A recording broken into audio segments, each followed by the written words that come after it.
ओम शांति। ओम शांति। आज की तारीख है 7 मई 2021। साकार महावाक्य। बाबा कहते, मीठे बच्चे, रावण ने तुम्हें बहुत पीड़ित किया है। अभी तुम भक्तों का रक्षक भगवान आया है तुम्हारी पीड़ा को दूर करने। बाबा कहते, मीठे बच्चे, रावण ने तुम्हें बहुत पीड़ित किया है। अभी तुम भक्तों का रक्षक भगवान आया है तुम्हारी पीड़ा को दूर करने। आज का प्रश्न, सपूत बच्चों की मुख्य 2 निशानियां सुनाओ। सपूत बच्चों की मुख्य 2 निशानियां सुनाओ। उत्तर, सपूत बच्चे सदा माता पिता को फॉलो कर तख्त नशीन बनेंगे। सपूत बच्चे सदा माता पिता को फॉलो कर तख्त नशीन बनेंगे। खूब पुरुषार्थ में लगे रहेंगे। खूब पुरुषार्थ में लगे रहेंगे। दूसरा, उनकी बाप से दिल बहुत सच्ची होगी। उनकी बाप से दिल बहुत सच्ची होगी। सच्ची दिल वाले सदा श्रीमत पर चलेंगे। सच्ची दिल वाले सदा श्रीमत पर चलेंगे। अगर अंदर में सच्चाई नहीं तो याद में रह नहीं सकते। अगर अंदर में सच्चाई नहीं तो याद में रह नहीं सकते। तो सपूत बच्चों की मुख्य 2 निशानियां सुनाओ। उत्तर, सपूत बच्चे सदा माता पिता को फॉलो कर तख्त नशीन बनेंगे। खूब पुरुषार्थ में लगे रहेंगे। दूसरा, उनकी बाप से दिल बहुत सच्ची होगी। सच्ची दिल वाले सदा श्रीमत पर चलेंगे। अगर अंदर में सच्चाई नहीं तो याद में रह नहीं सकते। आज का गीत है, भोलेनाथ से निराला और कोई नहीं। ओम शांति। मीठे मीठे बच्चों ने यह भक्ति मार्ग का गीत सुना। भक्त इस गीत के अर्थ को नहीं जानते। तुम भगवान के बच्चे बने हो। भगवान रक्षक है भक्तों का। तुम भी रक्षक हो भक्तों के। भक्तों की रक्षा करते हो। कौन सी आफत है जो भक्त रक्षा करने के लिए भगवान को बुलाते हैं? भक्तों को रावण का बहुत दुख है। रावण संप्रदाय पीड़ित है दुखों से, तो भोलानाथ को याद करते हैं। वह है रावण संप्रदाय और यह है राम संप्रदाय। भक्तों को यह पता ही नहीं है कि हमारा रक्षक कौन है। बल गाते हैं भोलानाथ रक्षक है, परंतु क्या रक्षा करते हैं यह नहीं जानते। तुम बच्चे अब समझते हो कि भोलानाथ शिव बाबा ही बिगड़ी को बनाने वाला है। दुनिया को तो पता नहीं है कि भगवान किसको कहा जाता है। भगवान का पता हो तो फिर भगवान की रचना के आदि मध्य अंत का भी पता हो। ना भगवान को जानते, ना रचना का पता है, इसलिए ऐसे मनुष्य संप्रदाय को ब्लाइंड भी कहा जाता है। दूसरी तरफ तुम हो जिनको दिव्य दृष्टि मिली है। अब तुम्हारा नाम ही है ब्रह्मा कुमार कुमारियां। बोर्ड पर भी नाम लगा हुआ है, ब्रह्मा कुमारी ईश्वरीय विश्वविद्यालय। सिर्फ ब्रह्मा कुमारियां हो नहीं सकती। प्रजापिता ब्रह्मा है ना। पिता के पास बच्चे और बच्चियां दोनों होते हैं।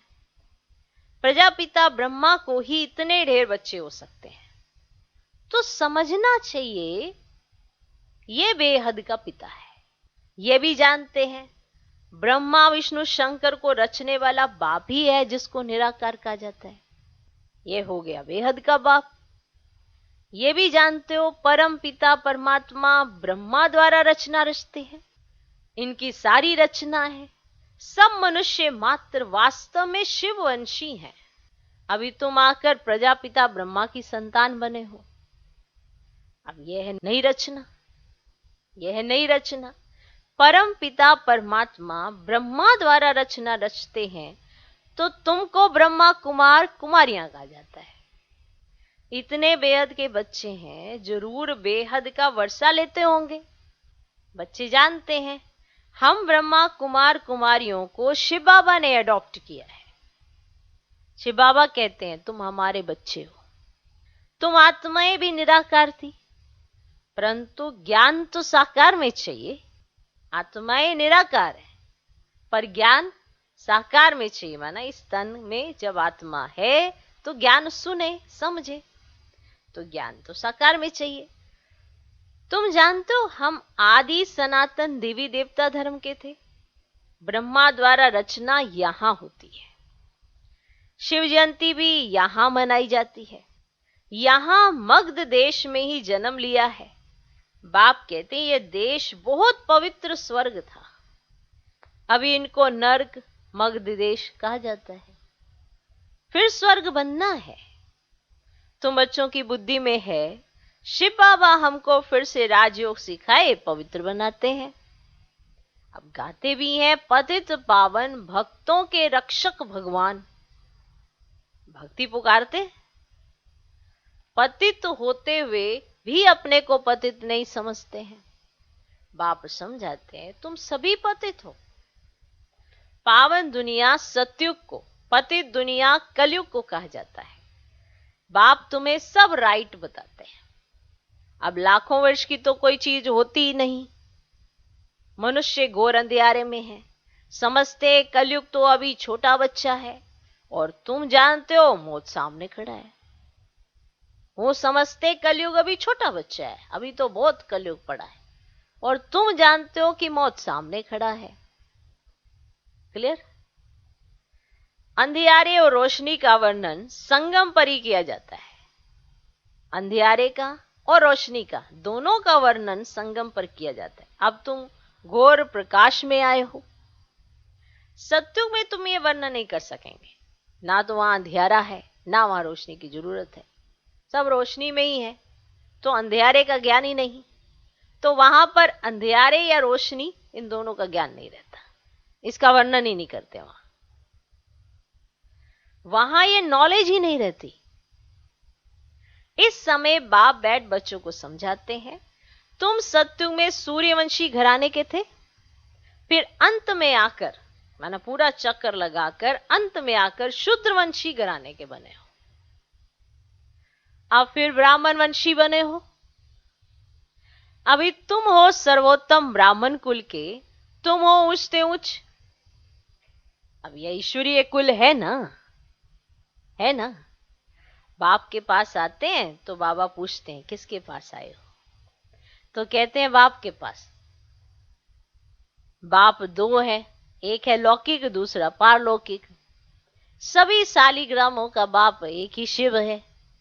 अब तुम्हारी बुद्धि में यह टपकता है, नहीं ये तुम्हें याद आता है कि कैसे शिव बाबा सबका पिता है। ये सब तुम्हारी बुद्धि में टपकता है। हम सब एक बाप के बच्चे हैं, हम एक बाप के बच्चे हैं जिनसे वर्षा लेते हैं। अब निराकार वर्षा तो साकार द्वारा ही देंगे ना।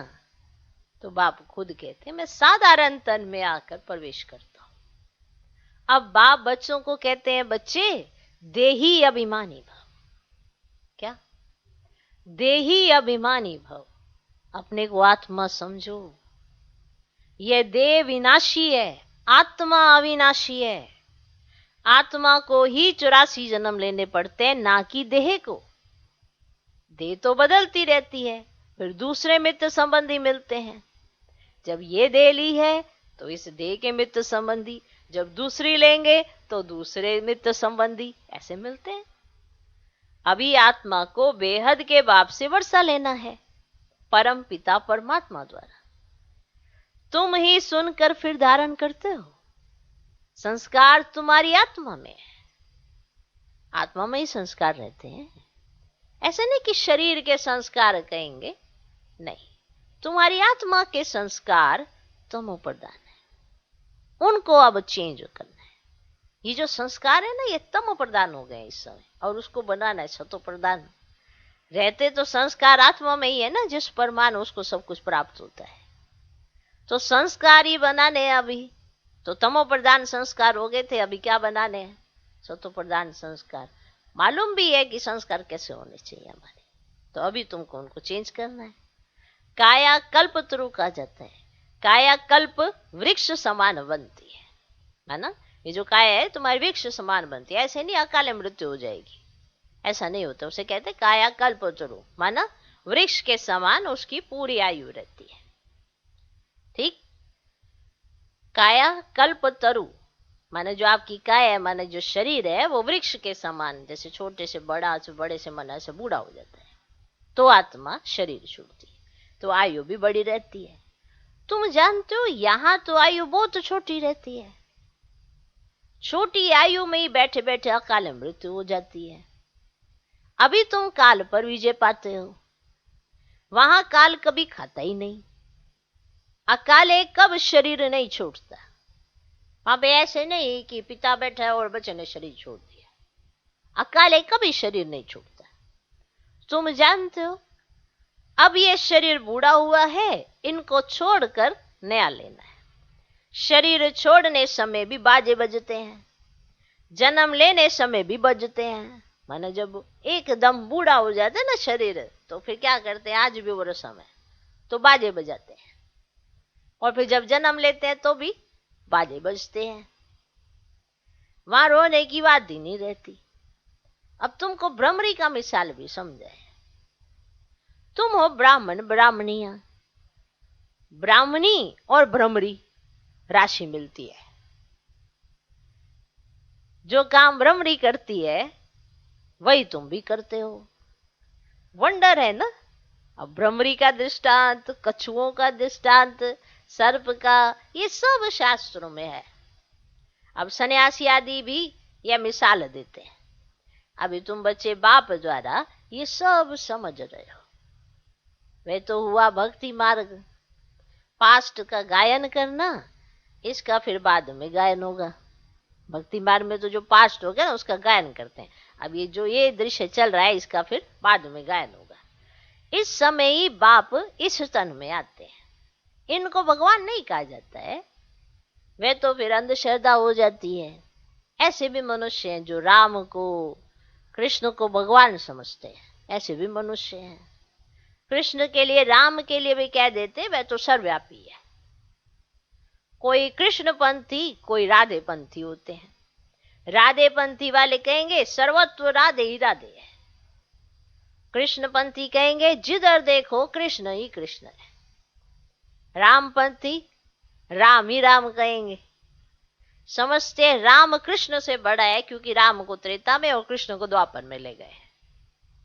कितना अज्ञान है। अब बाप तुम बच्चों को समझा रहे हैं। कितने ढेर ब्रह्मा कुमार कुमारियां हैं, जरूर बेहद का बाप होगा। तुम कोई से भी पूछ सकते हो, कभी नाम सुना है प्रजापिता ब्रह्मा का? तो बाप ने स्वर्ग की नई रचना रची है। अब गाया भी जाता है ब्रह्मा द्वारा ब्राह्मण। जब तक तुम सब ब्राह्मण ब्रह्मा की मुख वंशावली नहीं बने हो तब तक दादे से वर्षा नहीं ले सकते। अब बेहद के बच्चे बेहद का वर्षा बाप से ही लेते हैं। लिया था बरोबर, बरोबर स्वर्गवासी थे, अभी नरकवासी बन गए। अब फिर प्रजापिता ब्रह्मा द्वारा परम पिता परमात्मा विष्णुपुरी स्वर्ग रच रहे हैं। कितना सहज है। शिव बाबा पूछते हैं आगे तुमको ये ज्ञान था? पूछते शिव बाबा क्या तुमको पहले ये ज्ञान था? इनकी आत्मा भी कहती है मेरे में ये ज्ञान नहीं था, मैं भी विष्णु का पुजारी था। जो हम पूज्य थे सो अब पुजारी आकर बने। अब फिर बाबा आकर पुजारी से पूज्य देवता बना रहे हैं। तुम बच्चों को अंदर में खुशी रहनी चाहिए। परम पिता परमात्मा ने आकर हमको अडॉप्ट किया है। मनुष्य मनुष्य को अडॉप्ट करते हैं ना, ये रस्म तो अभी इस दुनिया में भी है ना, अडॉप्ट करते हैं ना। बहुत मनुष्य होते हैं जिनको अपने बच्चे नहीं होते तो अडॉप्ट करते हैं ना। अब बाप जानते मेरे बच्चे सब रावण के बन गए। इसलिए मुझे आकर फिर से अडॉप्ट करना पड़े। ब्रह्मा द्वारा अपने बच्चों को अडॉप्ट करते हैं। यह अडॉप्शन कितनी वंडरफुल है। तुम ही जानते हो, शिव बाबा ने हमको ब्रह्मा द्वारा अडॉप्ट किया है। शिव बाबा कहते हैं, मैंने तुम बच्चों को अडॉप्ट किया है तुमको बेहद सुख का वर्षा देने लिए।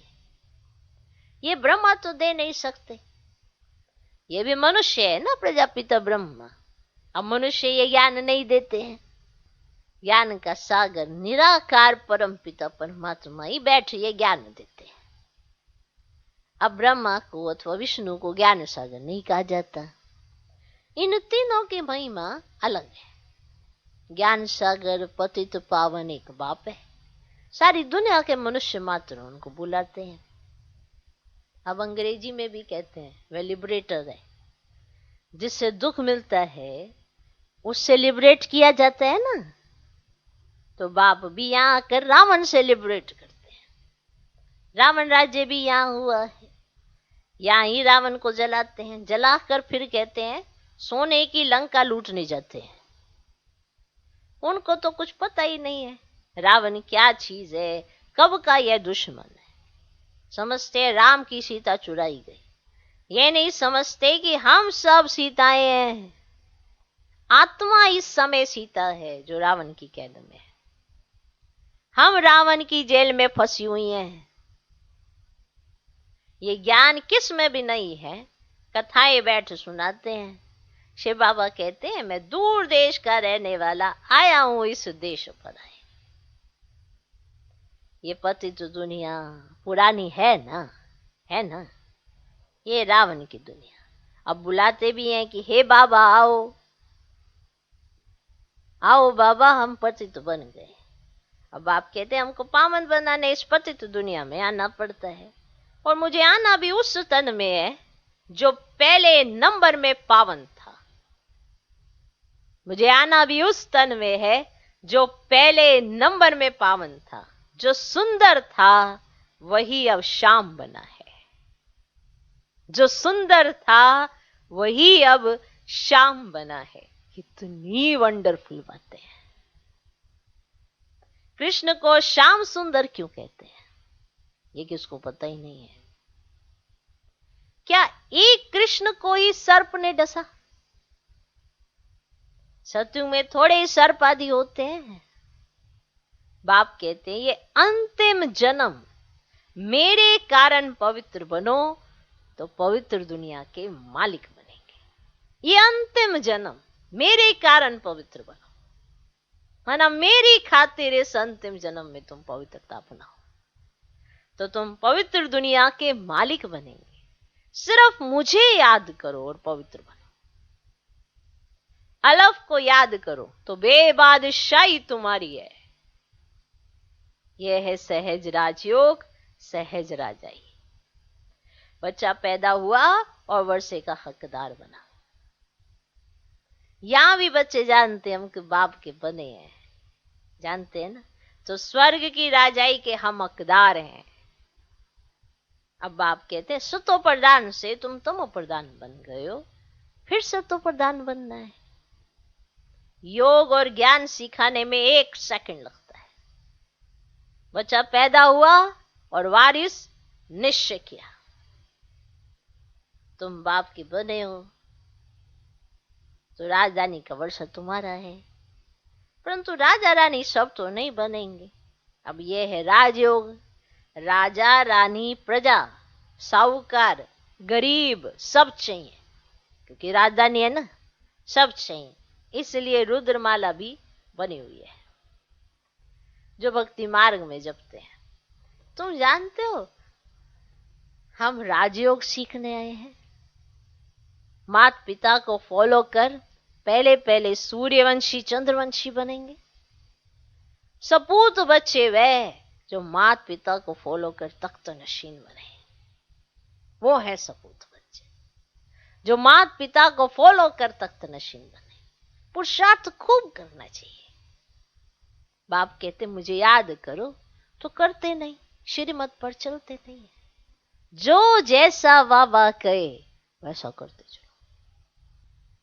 तो क्या कहते हैं, मुझे याद करो, हाँ? तो श्रीमत पर चलते नहीं, याद करते नहीं। अंदर सच्चाई नहीं है। क्या नहीं है? सच्चाई नहीं है। दिल सच्ची हो तो श्रीमत पर चलते, बाप को याद करते रहे। अब श्रीमत पर ही तुमको दादे से वर्षा मिलता है। ब्रह्मा स्वर्ग का वर्षा दे नहीं सकते, तो ये ना सोचे कि ब्रह्मा बाबा हमको स्वर्ग का वर्षा दे देंगे। ब्रह्मा द्वारा शिव बाबा वर्षा देते हैं। समझा? देखो, याद शिव बाबा को, रिगार्ड ब्रह्मा बाबा का, कहना मानना श्रीमत का, बाप दादा की हर मत मान के चलने वाली आत्मा नंबर 1 जाएगी, उसको कोई नहीं रोक सकता। तो श्रीमत पर ही तुमको दादे से वर्षा मिलता है। ब्रह्मा स्वर्ग का वर्षा नहीं दे सकते। दादे की कमाई पर पोतरे का हक रहता है। बाप की कमाई के बच्चे भागीदार बनते हैं तो हकदार हैं। यहां तुमको शिव बाबा से वर्षा मिलता है। ज्ञान रतन बाप से ही मिलते हैं। नहीं, वंडरफुल बात है। तुम जानते हो, हम ब्राह्मण ही सो फिर देवी देवता बनेंगे। जानते हो जगत अम्बा कौन है? बाप समझाते हैं, ये ब्राह्मणी थी, ज्ञान ज्ञानेश्वरी थी, फिर राज राजेश्वरी बनती है। तुम भी ऐसे बनते हो। अच्छा, मीठे मीठे सिकिल दे बच्चों प्रति माता पिता बाप दादा के याद प्यार और गुड मॉर्निंग। रूहानी बाप की रूहानी बच्चों को नमस्ते। हम रूहानी बच्चों की भी रूहानी बाप को नमस्ते नमस्ते नमस्ते। Good morning good morning good morning.